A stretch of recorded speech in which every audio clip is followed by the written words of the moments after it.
عن عمر رضي الله عنه أيضا قال بينما نحن جلوس عند رسول الله صلى الله عليه وسلم ذات يوم إذ طلع علينا رجل شديد بياض الثياب شديد سواد الشعر لا يرى عليه أثر السفر ولا يعرفه منا أحد حتى جلس إلى النبي صلى الله عليه وسلم فاسند ركبتيه إلى ركبتيه ووضع كفيه على فخذيه وقال يا محمد أخبرني عن الإسلام فقال رسول الله صلى الله عليه وسلم الإسلام أن تشهد أن لا إله إلا الله وأن محمدا رسول الله وتقيم الصلاة وتؤتي الزكاة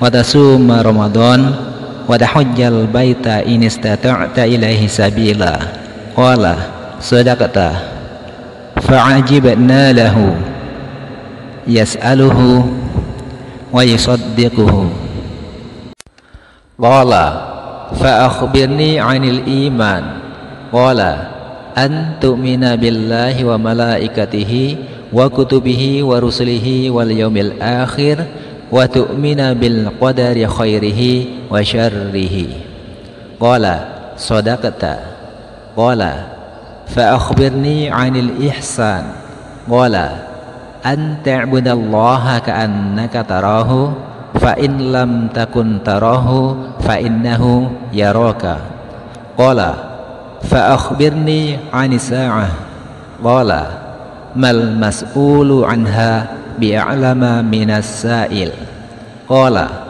فأخبرني عن أماراتها قال أن تلد الأمة ربتها وأن ترى الحفاة العراة العالة رعاء الشاء يتطاولون في البنيان ثم انطلق فلبثت مليا ثم قال يا عمر أتدري من السائل قلت الله ورسوله أعلم قال فإنه جبريل أتاكم يعلمكم دينكم رواه مسلم.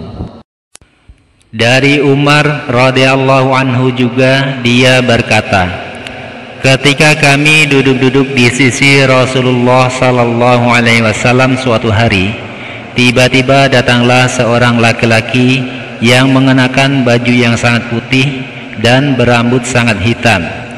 Tidak tampak tanda-tanda perjalanan jauh dan tidak ada seorang pun di antara kami yang mengenalnya. Hingga kemudian dia duduk di hadapan Nabi, lalu menempelkan kedua lututnya kepada lutut Rasulullah seraya berkata, "Ya Muhammad, beritahukan aku tentang Islam." Maka bersabdalah Rasulullah sallallahu alaihi wasallam, "Islam adalah engkau bersaksi bahwa tidak ada ilah yang berhak disembah selain Allah dan bahwa Nabi Muhammad adalah utusan Allah. Engkau mendirikan sholat, menunaikan zakat, puasa Ramadan dan pergi haji jika mampu." Kemudian dia berkata, "Anda benar." Kami semua heran. Dia yang bertanya, dia pula yang membenarkan. Kemudian dia bertanya lagi, "Beritahukan aku tentang iman." Lalu beliau bersabda, "Engkau beriman kepada Allah, malaikat-malaikatnya, kitab-kitabnya, rasul-rasulnya, dan hari akhir, dan engkau beriman kepada takdir yang baik maupun yang buruk." Kemudian dia berkata, "Anda benar." Kemudian dia berkata lagi, "Beritahukan aku tentang ihsan." Lalu beliau bersabda, "Ihsan adalah engkau beribadah kepada Allah seakan-akan engkau melihatnya. Jika engkau tidak melihatnya, maka dia melihat engkau." Kemudian dia berkata, "Beritahukan aku tentang hari kiamat."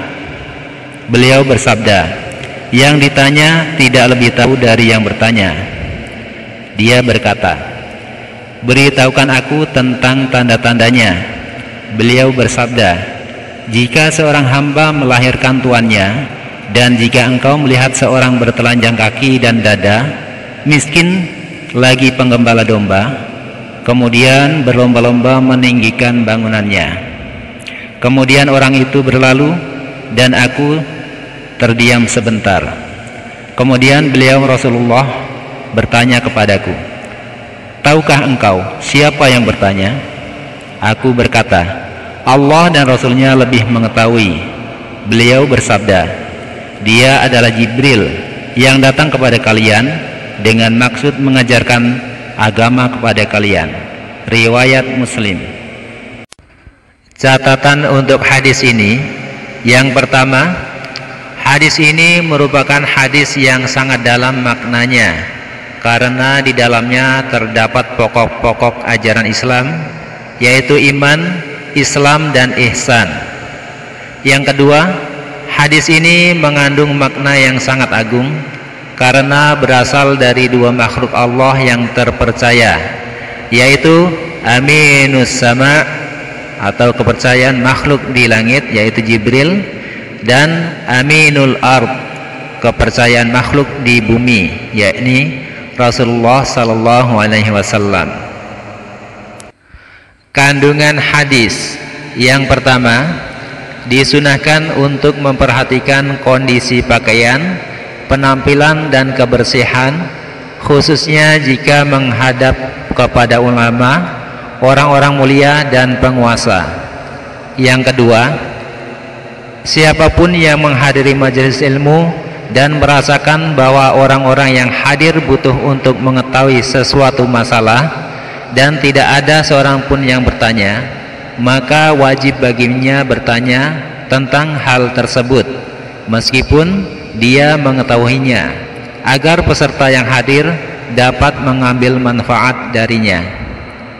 Yang ketiga, jika seorang yang ditanya tentang sesuatu, maka tidak ada celah baginya untuk berkata, saya tidak tahu, dan hal tersebut tidaklah mengurangi kedudukannya. Yang keempat, kemungkinan malaikat akan tampil dalam wujud sebagai manusia. Yang kelima, termasuk tanda hari kiamat adalah banyaknya pembangkangan terhadap kedua orang tua, sehingga anak-anak memperlakukan kedua orang tuanya sebagaimana seorang tuan memperlakukan hamba sahayanya. Yang keenam, tidak disukainya mendirikan bangunan yang tinggi dan membaguskannya selama tidak dibutuhkan. Yang ketujuh, di dalamnya terdapat dalil bahwa perkara gaib tidak ada yang mengetahuinya selain Allah Ta'ala. Yang kedelapan, di dalamnya terdapat keterangan tentang adab dan cara duduk dalam majelis ilmu.